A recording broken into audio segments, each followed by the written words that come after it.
offering a large variety of floor and wall tiles at very competitive prices. Builders Paradise has over 2 million pieces in stock, lots of different styles to choose from. Whether you're renovating or tiling a new house, Builders Paradise has what you need. Wow! Oh, and remember, we're open all day Saturday to serve you better. This is something that you can't refuse. Visit Builders Paradise today at the C.A. Paul Southwell Industrial Site in St. Kitts or call them at 466-4938.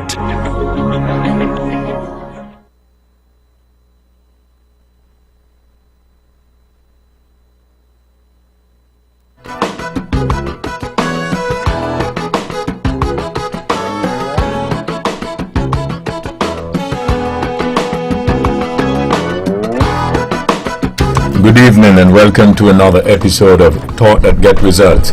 I'm Everett Weber Herbert, and as per usual, we're here every Tuesday evening with something that at least we think is of community interest and or of some concern.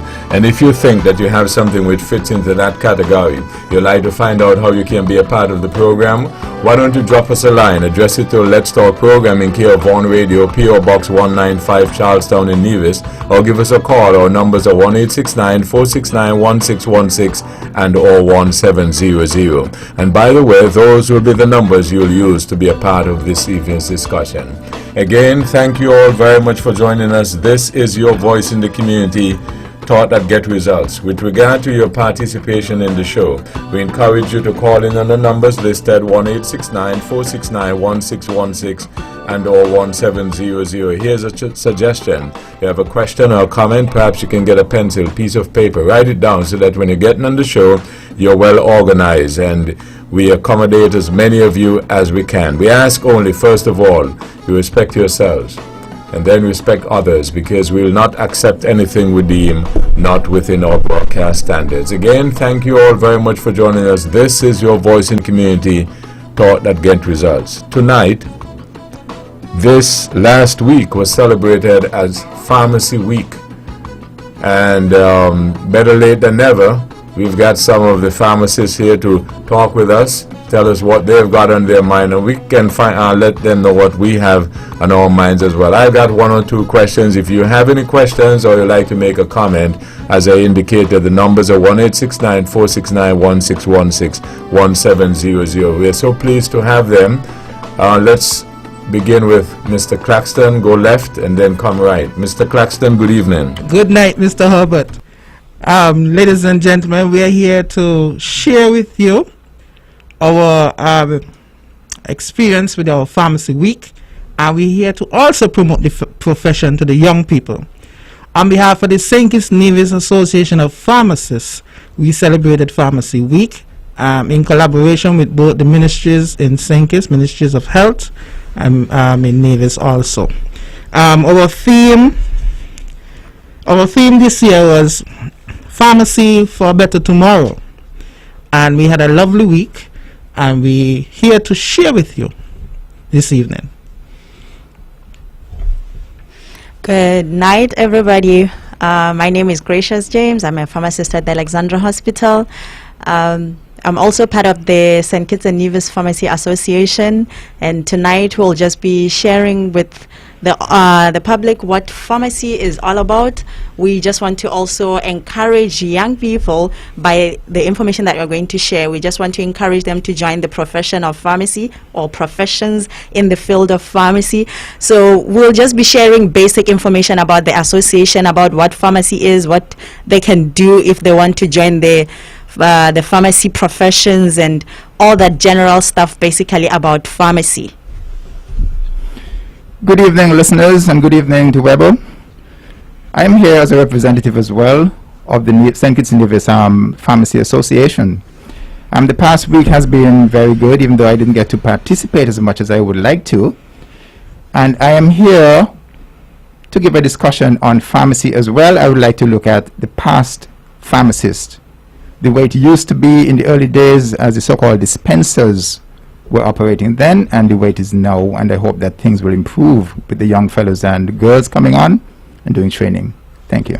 Okay, why don't we then do this, and each person give us a little of what you want to say? For instance, Mr. Nisbet has said he was going to give a little overview on pharmacy, and he even mentioned what we used to call it. You know, so why don't we do that first, and then we can get into the full discussion? Yes, as a youngster, I remember going to the hospital, and there was a so-called dispenser. And I can really recall in those days there was a lot of compounding going on. Most of the products that were being dispensed were done on the spot. It is now so different. Most of the products come pre-packaged. The cough medicines, for example, are already bottled out instead of coming in bulk. The tablets are in blister packs. Ointments in tubes. In the past, I could recall mixing bowls, mortars and pestles. You had to mix your ointment from scratch. You had to make your cough medicines using a lot of the tinctures that were available then. And at the same time, I could also recall Mr. Evelyn's pharmacy in Charlestown when it was located in the Longstone building. I remember going there with Mr. Hanley and I think Mr. Evelyn in those days. My mother used to send me there to procure her medication, and I always remember the smell of medicine. And I don't know, but maybe that had something to do with me getting into pharmacy, where I actually began at the Alexandra Hospital, and I was employed then as a student dispenser. In those days, if your salary was something big on your mind, you wouldn't want to get into that, because you were being paid a couple $100 per month. Now it's a lot different. I've seen everything grow, and now I am a part of the City Drugstore in Charlestown. It is a lot different to what I knew at the hospital. We do more of a commercial based product, I would say. We don't get into a lot of injectables and that kind of stuff. It is fun, and you do have a wide variety of activities that you do there. I recall also that as a dispenser at the hospital, your role was not just giving out medicines to the public who were really entitled as such, the ones who were entitled to receive free medication, but you also then had to prepare medication for the wards. And at that time, the dispenser was also expected to assist in the operating room with the anesthesia. And I could actually recall that the dispenser who was there before me, the dispensers who were there before me, actually assisted the doctors with the postmortems as well. So it was a wide-ranging, responsibility. I don't know if the youngsters now realize the potential that is there for pharmacy, but there's a wide open door now. All they have to do is be prepared to get into it, to work hard and uplift pharmacy. There's a lot of reward in it as well, financial as well as otherwise. The financial may not be as great, but the satisfaction of knowing that you're helping people, that you're advancing the state of their health, etc., is really worthwhile. Thank you. The definition of a pharmacist, we can say a pharmacist is a healthcare professional who is licensed to prepare, compound, dispense, and is knowledgeable concerning their profession. The pharmacists often dispense medication, prescriptions from a written health professional, dentist, veterinarian, physician, and he also consults on cases and assists with the overall health care of an individual or patient. My role tonight is to encourage and get young people to see pharmacy as a career.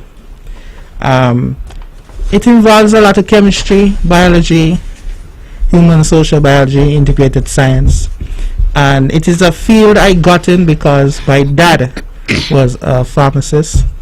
He was a pharmacist at the Alexandra Hospital, and then he started his own business in 1982, the Medical Center Pharmacy on Market Street.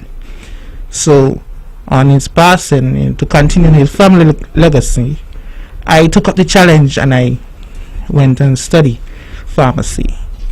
I fell in love with it. I like to help people. I like to basically give healthcare, counsel, and also the service is wide in pharmacy. And it's like my first year at the University of Guyana, you know, the basic stuff, pharmacognosy, anatomy, homeostasis. Those were the very subjects that opened up my eyes, where you have to look at a cadaver and know the anatomy of the body inside out to know how drugs act. And then the experience of compounding and making medication and learning different herbs from which drugs are actually extracted from and being compounded. So pharmacy is a wide subject and a profession. And we are gonna, the rest of the evening, we're gonna go and into depth on the different levels of careers in pharmacy. Okay, so Mr. Nisbet took you from how pharmacy was back then, and Mr. Claxton talked about pharmacy now. So I'm going to just be talking about terms of training different professions in pharmacy, kind of taking you to the future of pharmacy. Well, starting with the present, of course. So one thing that a lot of people don't really understand, we realize it's not just in Nevis, I would say worldwide. A lot of people don't really understand the duty of a pharmacy or what a pharmacist is. And some of them, when they think pharmacy, they only think pharmacist. But you have to understand, with pharmacy, there is pharmacist, pharmacy technician, pharmacy assistants. All these people, they play a major role in pharmacy being what it is. Be it, for example, for a clinical pharmacist who has to prepare medications and dispense, a pharmacy technician has to work with that pharmacist to help to prepare the medications. If there's any compounding that needs to be done, the pharmacy technician has to do that. So I think it's very important people understand that this week, Pharmacy Week, is not just about pharmacists, it's about professions in the pharmacy field. Pharmacist, pharmacy technician, pharmacy assistants, because we all work together. We are all a team. So with that said, even with pharmacy or pharmacists, when people think pharmacist, they only think of a clinical pharmacist. But that people need to understand that people actually who manufacture the drugs, they are pharmacists. People who do research in those drugs, they are pharmacists. You can do marketing, or some people will do distribution. That's another career in pharmacy. So it's not just that you only have to be based in the hospital. And even within clinical pharmacy, a pharmacist who works in a hospital is different from a pharmacist who works in a community pharmacy or what we call a retail pharmacy. So it's the field of pharmacy is very broad. It's very, very broad. So I sometimes like to tell people that if you're confused, you don't know which field to go into, business or sciences, health sciences, or even engineering, just go into pharmacy, because it's like it includes everything. The chemistry you learn, you have to know all these chemicals that you have to mix in the compounding. Even when you are not doing compounding, when you are dispensing, because you have to know what you are dispensing to the patients. You have to work with doctors to explain to them how this medication works. So that's the chemistry of it. The physics, you have to know how all these medications, how you're going to fix the stability and all that. And then of course comes the biology or the health part of it, which will be all the sciences basically. So pharmacists, I would say, they are really at the center of it all. And when it comes to training, I'll just start with being a pharmacist. In the Caribbean region, we have a lot of different schools that offer the training to be a pharmacist or a pharmacy technician. We have in Trinidad the University of the West Indies, St. Augustine. They offer the Bachelor of Science in Pharmacy, and the University of Trinidad, you can also do the pharmacy technician to be a pharmacy technician. The University of the West Indies Moana campus in Jamaica, they are now offering the Doctor of Pharmacy degree. And then in Jamaica as well, they have the technical college that is offering the Bachelor of Sciences, and then they're also offering the PharmD. And the good thing about the technical college in Jamaica, you can even do the Doctor of Pharmacy online and then just go to Jamaica to do some practicals. And you have other colleges in Barbados that are offering the degrees as well. And some of them back then, all they used to offer was associate degree. So pharmacists who would have trained back then, they would have an associate degree, but they used to learn a lot in that associate degree, which is they are still practicing as pharmacists because of what they learned. They are well equipped to still practice as pharmacists. But now it's always being upgraded to people now doing the doctor of pharmacy so that they could be able to practice even better. So with what I just said, I hope young people will visit different pharmacies, be it the hospital pharmacy, the CDS pharmacy, the Evelyn pharmacy, Valumat pharmacy, to get more information about the training, because we are really interested in having young people asking us a lot of questions so that they could go and train to be pharmacists, and pharmacy technicians. Thank you. Maybe we can start there, because one of the things, the questions that you would like young people to ask you, I'm sure this will be an example, is what's the opportunities like? Because when you mention CDS, you mention Evelyn's, you mention the hospital, that's not a lot of opportunities there, and people always look at that. Well, as you see, Nevis is becoming a place where other persons are coming to seek work, which means our population is growing in size. So there's room for other pharmacies to open and offer the service of pharmaceutical care, which means we need more technicians, more pharmacists in St. Kitts Nevis. Over the past 10 years, a number of pharmacies have opened in St. Kitts, right? Because the population base has grown. The demographics is basically changing every year. The influx of the persons who have the passports coming to here to live, or regional brothers are coming here to live with us. So, in providing that service, you know, the community will have more confidence in having the services of a pharmacist. But you mentioned different areas, including dispensing, Yes. and I believe that is what will be most common to the population. Yes. Do we have other pharmacists performing in other areas other than dispensing here? Right now, no, and that's why we are saying we need more pharmacists, because other Caribbean islands, they have distributors, but in St. Kitts and Nevis, we have to be seeking, when I say distributors, these are pharmacists who will be working to get, it's kind of like a warehouse, kind of, where we know that the local pharmacies can get medication from a local kind of mini warehouse, so they could order all the medication from the different manufacturers and store them here, and then they distribute them to the local pharmacies. But we don't have that in St. Kitts and Nevis, because we don't have enough pharmacists who can go into that field. So that's one of the fields that our pharmacists could go into. Even things like research, you know, it might look like Nevis is small, but there is a lot of potential here for research, where pharmacists can do different researches, health researches. I would like perhaps someone to expound a little bit more on the compounding aspect. I think Nisbet said that we don't do a lot of that now, but maybe you can explain to us what is meant by compounding. Okay, Webo, it's like you're in your kitchen and you're following a recipe, and you're going to make maybe bread, for example, or cake. You know, you use a certain amount of each ingredient. It's the same with pharmacy. Just that we call it a formula instead of a recipe. So you would have to follow that formula. For example, if you're going to make, say, Whitfield's ointment, you know that you're going to need the emulsifying ointment.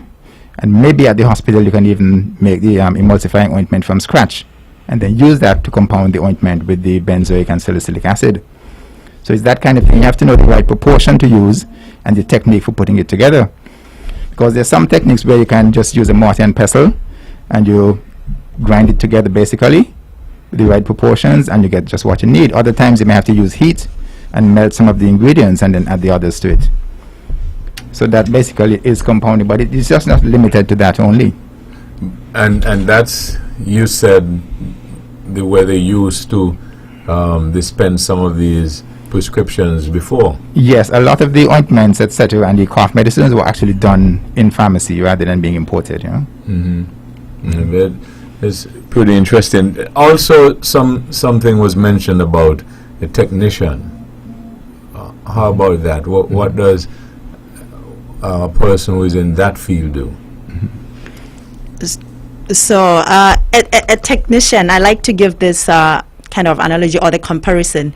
In a hospital, you'll have a doctor and a nurse, right? They work together. They kind of do similar things. So with the pharmacy, you have a pharmacist being like a doctor, and then the pharmacy technician being like a nurse. So a pharmacy technician, basically, they learn all the basic duties of I would say a pharmacist, just the basic ones. And then they would assist. For example, if it comes to any clerical work or administrative work within the pharmacy, they would do that. Also, you'll find that depending on where the technician is, they'll have to know how to do certain things like compounding so that they could assist the pharmacist wherever need be. Rohan, we don't find a lot of people, young people are interested in it. Why? Notwithstanding a lot of young people do the science subjects. Yes, and they gear themselves more to becoming doctors or lab technician. That is why our purpose is here, to promote our profession. A pharmacist is like the gateway between the doctor and the patient. We are the control point. We basically ensures that the medication the doctor prescribes is instructions are imparted to the patient. So if the doctor writes on the script, take 2 paracetamols 3 times a day in a specific Latin code to the pharmacist interprets that instruction, and then we'll break it down in layman terms and explain to the patient how to take the medication. Take 2 tablets 3 times a day. You know, there's a humor where a doctor told a patient to take 1 teaspoon of beef, iron, and wine. And the patient went home and he got his ironing board, put on his music, and get piece of beef. So the wife asked him, "Well, darling, what are you doing?" The doctor say, "I must eat piece of beef, iron the clothes, and wine." Just a little pharmacy humor there, sir. But our role in the healthcare profession, the pharmacist, as I said, is a gateway for therapeutic benefits for the patient. So in some cases, if it's a chronic case, some patients might have 6 to 7 items on a prescription. But we as a pharmacist would know that one medication might trigger the blood pressure, whereas another one would reduce it. So it's like a concoction that we have to interpret and explain to the patient that you take your medication as directed. And we are the persons who basically interprets the script and explain it to the patient how to take your medications. Very important to follow the prescribed rules, right? Yes, sir. In terms of, because the mixture of certain chemicals can be do more harm than good. Yes, sir. What if you heard any feedback from the young persons who you are trying to get into this field? Now, you Loston had indicated that perhaps going to fetch his mother's medication and being around the pharmacy and so on might have inspired him. You had indicated that your dad was in that field and that might have encouraged you and so on. How about the other people you are trying to get to? Now, I get it, you're here now when you're trying to explain to them. But what other exposure do they have? And do you think that that might be the reason why you're not getting a lot of folks into it? Well, it's a noble profession, and we don't know what the future holds, so we're here to encourage the young folks to see pharmacy as a career. If you care about someone, care about your family members, care about your friends, there's a demand for nurses and there's a demand for pharmacists throughout the Caribbean, and you can get a job anywhere. You can even get a job in the United States. It's just that their level of education is you have to do a 6 to 7 year program in order to be recognized as a pharmacist there. In the region, due to our demand, we would accept the associate's degree, the degrees and the masters, whatever the country needs. We try to ask in train of thought now.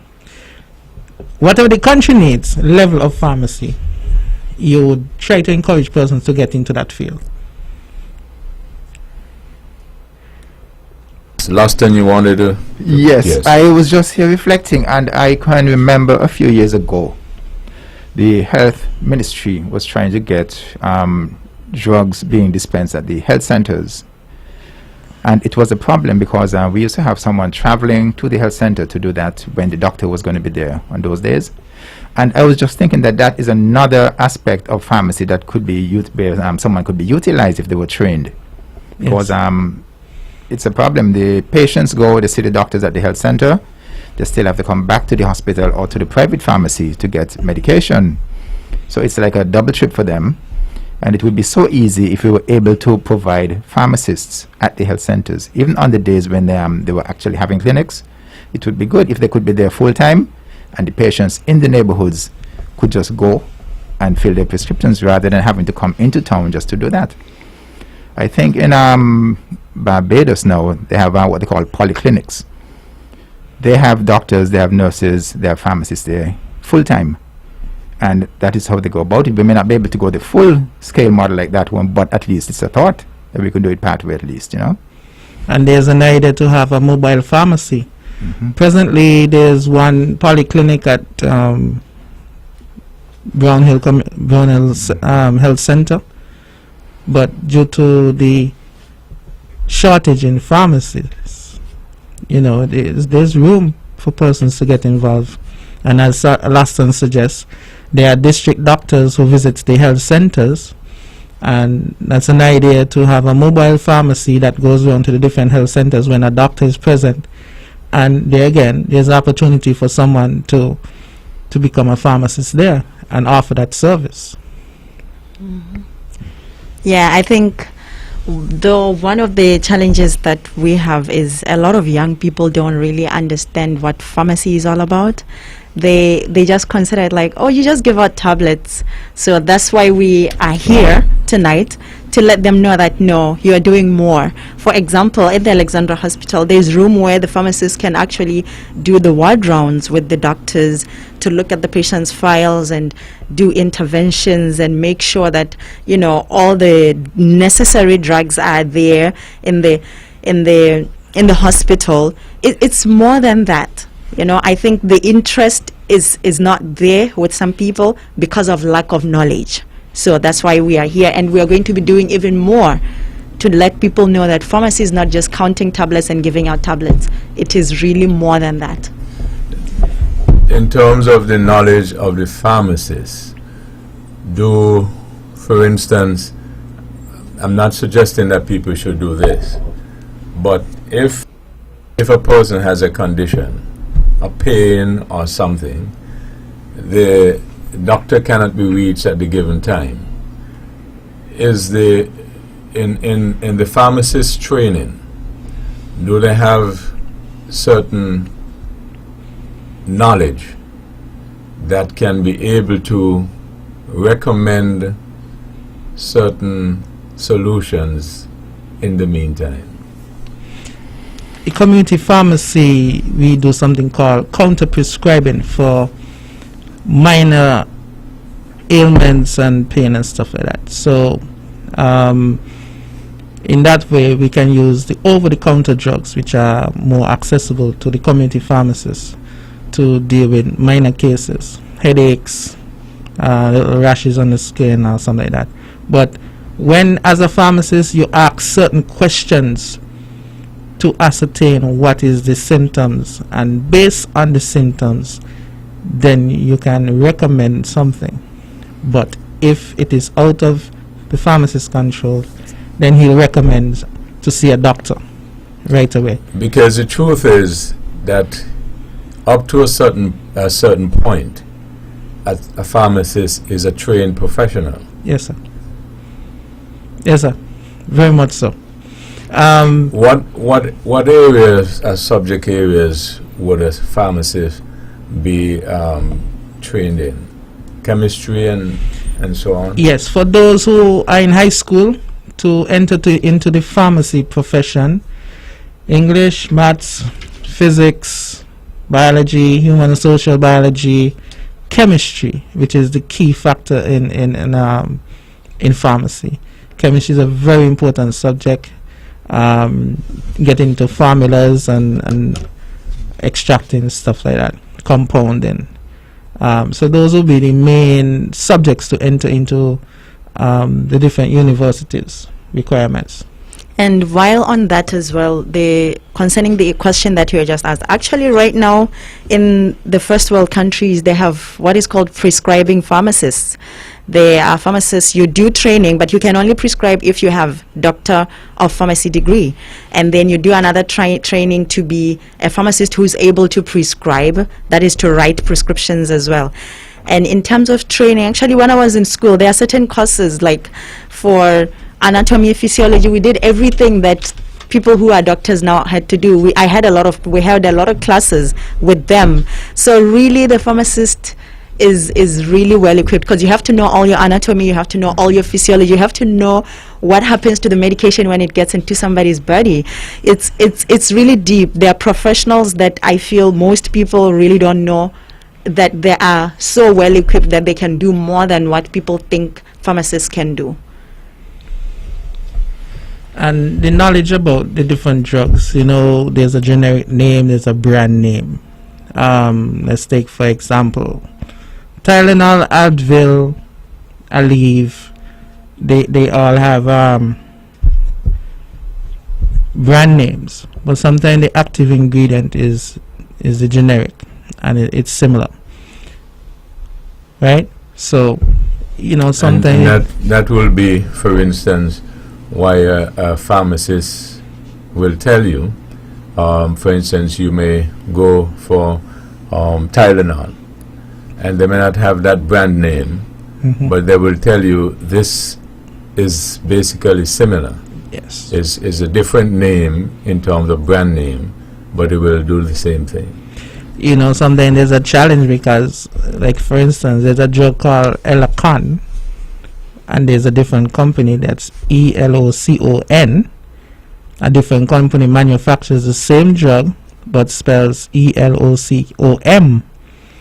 And the patient would say, "Me don't want that," because the M and the N is different. So they feel that the drug is different. Sometimes those are challenges we face on a daily basis. It is very important that even though your doctor diagnosed you to have hypertension or cholesterol, it is still important for you to go and see a doctor at least 3 times a year to assist us, the pharmacists, to have a script that we know is recent. There are some persons who go online and self-diagnose themselves, write on a piece of paper and say, "My friend say use this," and my friend say use that, and expect the pharmacist to just dispense like that. Those are some of the challenges we face on a daily basis. But as again, our task here tonight is to educate the public. Use your medication as prescribed. Refill your medication on a regular basis. Don't wait until you reach your last tablet to come and refill. Go and see your doctor at least 3 to 4 times a year. The information you submit to the pharmacist, we never know that that drug might be working or not. So, as our duty is to let the patient know that you need to visit again. If you visit again and the doctor realizes this medication is working, then he changes the prescription, and that helps us. So, for your safety and our guidelines, it goes hand in hand. If a doctor prescribes medication and certain pharmacists don't have it, we would call around and see who has it available to help the patient. And that is one of our functions. That is good to have networking between the hospital pharmacy and the community pharmacies, and have a network with those in St. Kitts, so that if one pharmacy doesn't have that medication, we'll do our best to source it, tell you how much it costs, and let you know where it's available.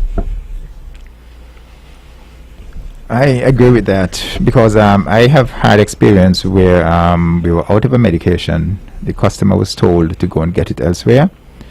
And when I finally saw that customer a few weeks later, he told me he had ended up in the hospital because he didn't get the medication. He didn't go looking for it, actually. He decided to wait.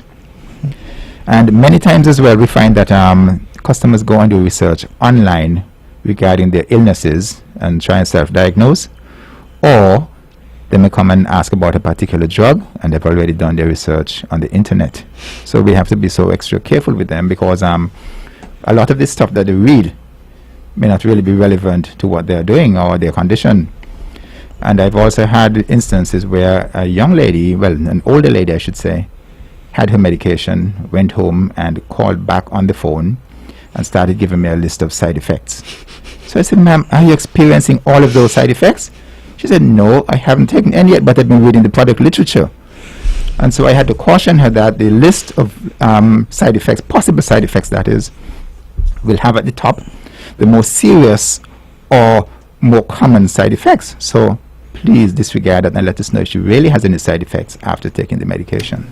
But So it's a real challenge. Right, that's a real important area, because a lot of folks don't take medication at all That's true. because of possible side effects. And what happens sometimes, people will argue that the doctors or the pharmacists never told them what the side effects would be. Now, my question is, when the doctors don't and the pharmacists don't, is it something that may not be that important in terms of the side effects versus the good that the medication may do? Right, that's what we look at, the risk to benefit ratio, right? For example, Piriton is taken for itching, allergies, but one of the side effects is sedation. So as a pharmacist, we normally put a sticker, a warning sticker, that this will cause drowsiness. So we would educate a patient as to what to look forward to when you're taking medication. There are some medication that would cause your mouth to get dry, which means you have to drink plenty of water, right? Most medications you must take with meals. There are some that you have to take before meals. So it is our duty, patient counseling, before we distribute, we counsel that patient and remind them how to take the medication in the right order.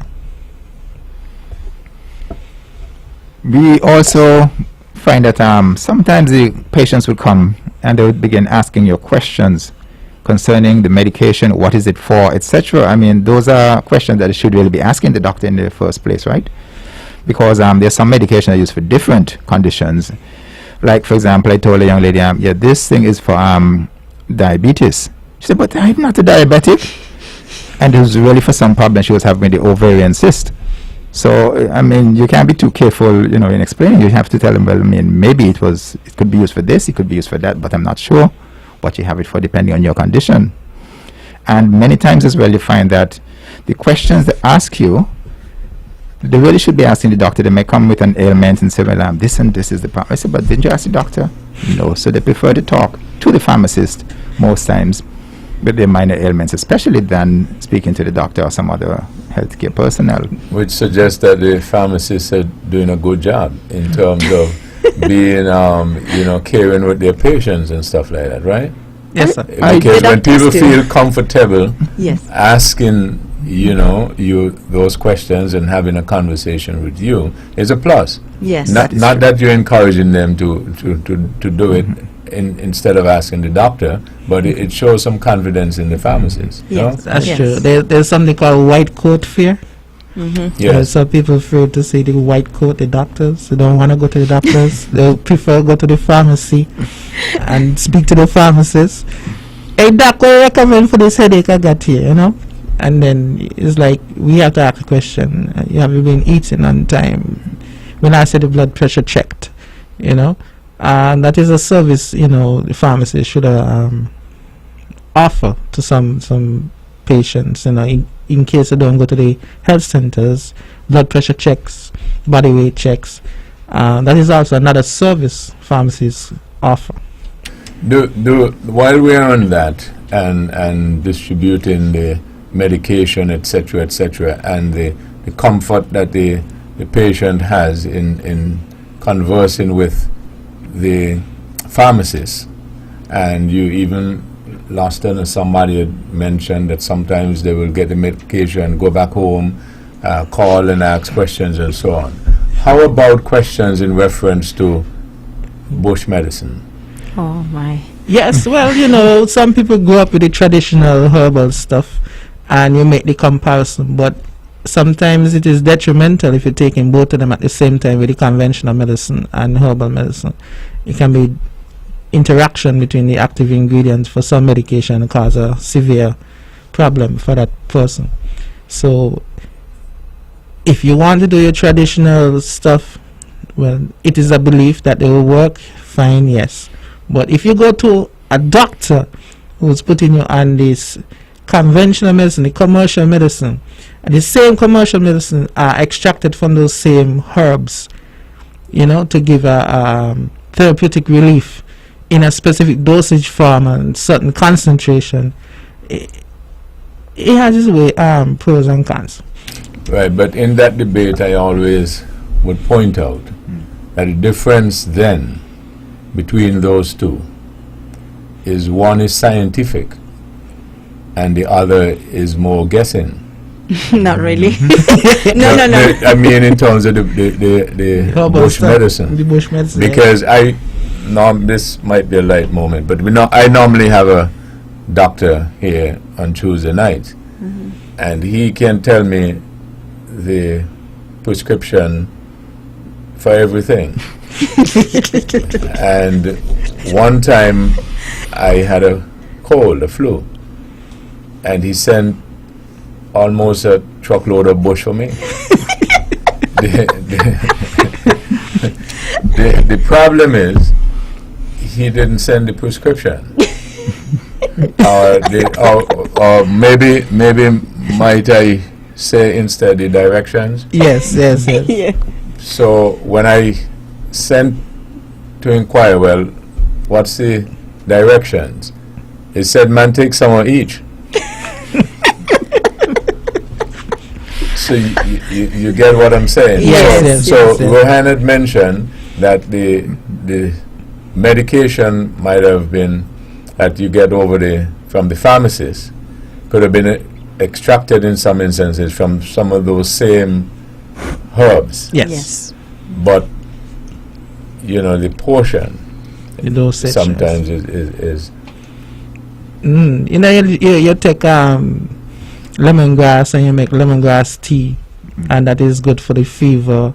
Some people nowadays is the noni, the moringa. They take the seeds, maybe 2-3 seeds, and let it draw in hot water, or you use like a handful of leaves from the moringa and dry it. Those are the things that our foreparents would have taught us traditionally how to do things at home, and some people still believe in that. we have our specialist here, homeopathic specialist, Mr. Jade, who is into the herbal part of it. There is success in it. Around the world, there is success in it. And, you know, is what you believe in, basically? 8 leaves. Yes. But they actually might have meant 2 or 3. And then all of a sudden the dosage is off. Right, no? right. So that is why it's safe for you to go to a practical person who has a training in herbal medicine and general conventional medicine. That issue of allopathic medicine and herbal medicine, actually, I think it is a big issue right now, and I see it being actually a major issue in future, because people have this thing that herbal medicine or herbs have no side effects, so you find that people would choose the herbs and stuff like that. We are not saying they shouldn't, but for example, for people with hypertension, the doctor would prescribe certain medications, and then they get those medications, they get home, they take the tablets, and they still want to take their moringa. Moringa is one of those herbs that are very potent in lowering your blood pressure, but the problem is we don't know how much yet. We are not saying herbal medicine does not work. We are saying there is not enough research to know how much to give the person. You know, there is no research yet.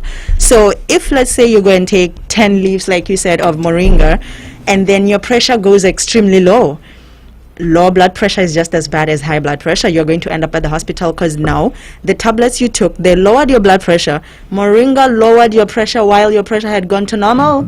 So now you are below normal. But if you had taken just the tablets, your pressure would have just stayed there. So sometimes as pharmacists, when we advise patients doing our counseling and we say, let us know or let your doctor know all herbs you are taking, they don't understand why, but it's those kind of things. And some of them from there, 1 minute the pressure is high, the next minute is low, because they are mixing too many things.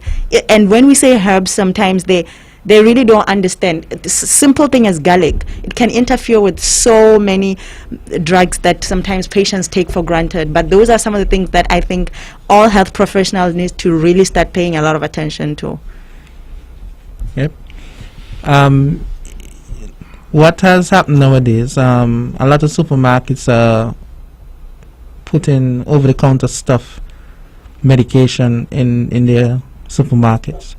The general public has to know that when you rush in to take up something because your child is sick and stuff like that, you have to bear certain things in mind. Certain tonics, diabetics are not supposed to use. Certain tonics, the hypertensive person are not supposed to use. So even though they are over-the-counter products, you still need assistance and guidance from a pharmacist to give you the right stuff to take. You understand what I get at, Mr.? Yes, yeah. Gas stations are now putting a lot of over-the-counter stuff. And the truth is, the over-the-counter stuff, they have the same do's and don'ts that you are getting at. Yes. But the problem is, we don't read. Right. So you have to basically read the instructions. Very important to read the instructions. And then, you know, some persons go to the doctor and they get an antibiotic. You get your relief, but the person end back to the pharmacy and expecting to get back the same antibiotic. That now tells you that the medication the doctor prescribed, it did not work because it didn't complete the course. Some people take the antibiotics for 2-3 days when it was prescribed for 7 days, which means the cycle of the bacteria is still there if you take it only for 3 days and stop.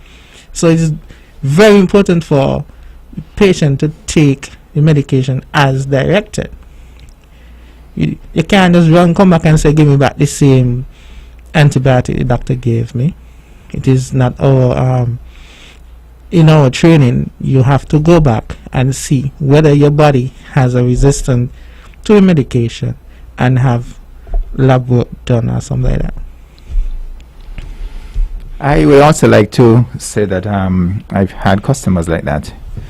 They would come with a new prescription and they said, don't give me that one day because I still have some at home. And maybe that was from like maybe a month or two ago. And also, there are some who would say, can I continue to drink alcohol with this medication? I mean, they don't want to give up the alcohol for a few days while they're having the treatment. And also, as Rohan mentioned there about the over-the-counter products being sold in, shops, etc. Someone may go buy some cough and cold medication. They have a drink because they're feeling like they're getting the flu. Then they go to the bar, they have a couple of beers, and they try to drive home. And that's a no-no. That's why, generally speaking, they have a saying that you must not drink when you're on medication. Exactly. That's true. Right. Or not to take it on an empty stomach.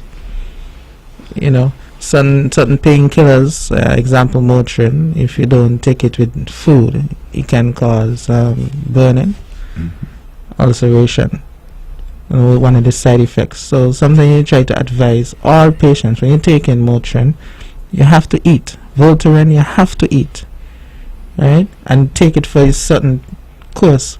But the moment they feel pain and everything, they believe in it, so they come back and ask for it again. But those are prescribed. Certain strengths from our training we can counter prescribe. And on the other side of that spectrum, persons may have a prescription and it may be prescribed for, let's say, a 10-day period. After 5 days or 3 days, you're feeling much better. Should you stop taking it? Should you continue? When it comes to antibiotics, you have to take the full course in order to get the benefits of relief and getting rid of the bacteria or virus or everything, whatever it is in the system. Do you find that happens a lot, though? Because I would hear people say that because they so much don't like taking medication that once they're halfway through and they feel better, they stop. From experience working at the hospital, there are times some person come back with half the medication in a plastic bag and expect to refill the same drug again when they have not been compliant taking the medication. Those are challenges we normally face. Very interesting. Yep, very. So why would they do that? Maybe they're just trying to make sure it doesn't run out.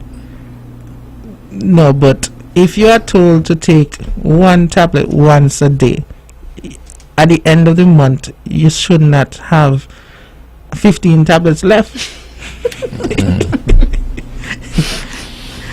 Compliance. Okay, what else we've got, because we're just about a few minutes left. Well, we'd like to thank the general public for listening to us. We are here to promote the profession and encouraging the young people to see pharmacy as a profession. It's a noble profession. And I have fallen in love with it. I like helping people. I like saving people. It's a good thing to do. And I hope we have bring out enough information to entice the young folks to get involved. The St. Kitts Nevis Association of Pharmacists was established in 2005 when we hosted the Caribbean Association of Pharmacists in St. Kitts in 2006. And we have been working with the legal department to get the pharmacy laws in place.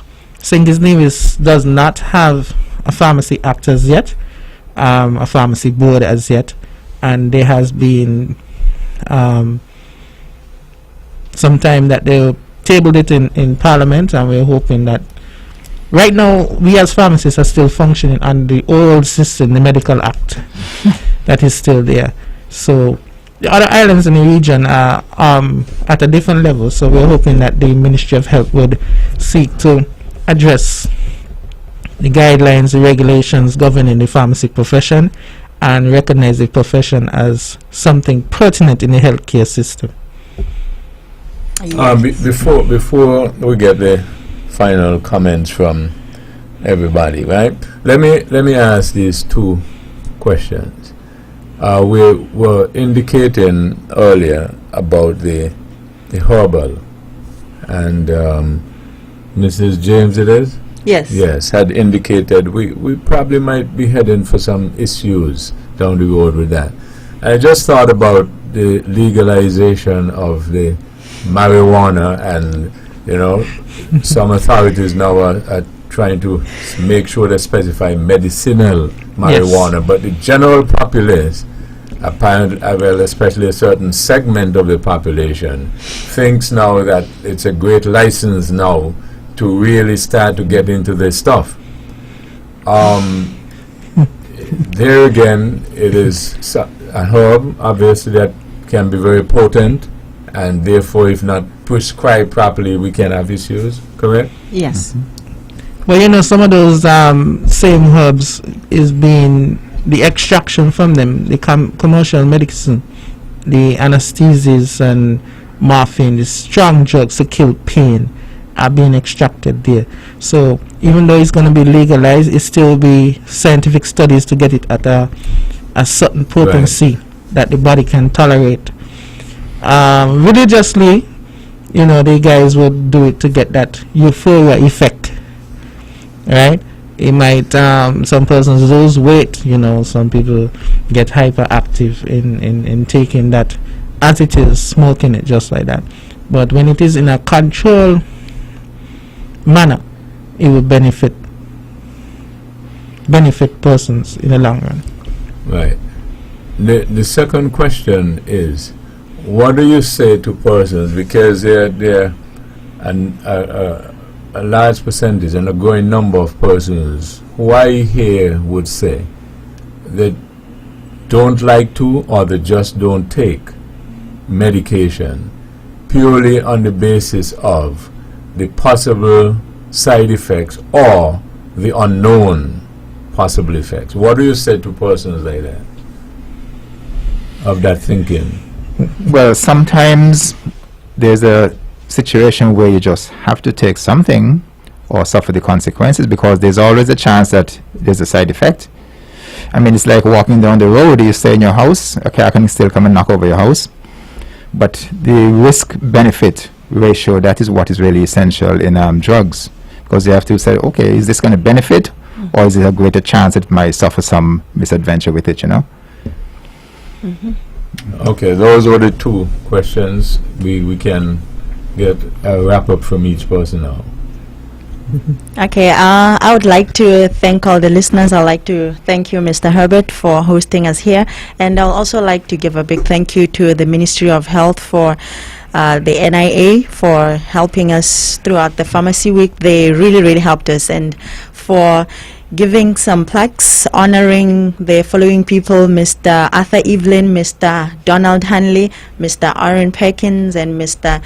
Luston Nisbet. These were the 4 people who were honored this year by the Ministry of Health, NIA, and I think it was really, really a good thing, because these people really played a big role in the field of pharmacy over the years. I mean, Mr. Evelyn, I understand he has been in this field for 63 years, so I really think they all deserve them, and I would like to say congratulations to them. And I look forward to pharmacy doing great things in the island of Nevis and the Federation of St. Kitts and Nevis. So how did the week go overall? Everything went well? Everything went well. It was our first time, but I think we got a lot of support, and we did a lot of things that we wanted to do, and next year it will definitely be bigger.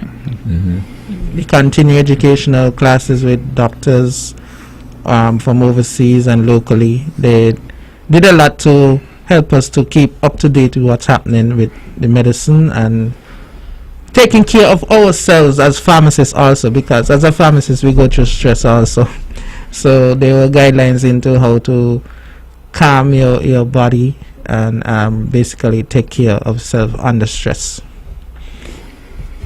And I would like to thank Mr. Herbert for having us here tonight on Let's Talk. Also, I would like to thank the Ministry of Health and also the Pharmacy Association of St. Kitts and Nevis, especially the Nevis branch, the pharmacists, technicians, and everyone else in the scene who helped. And I really do appreciate the acknowledgement that was shown to me. Thank you so much, and good night. Thank you. Thank you.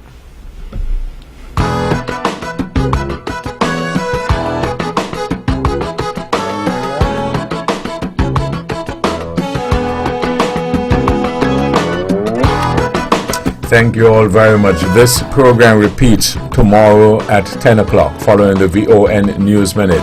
Join the Honorable Mark Brantley tomorrow evening at 8 o'clock for On Demand.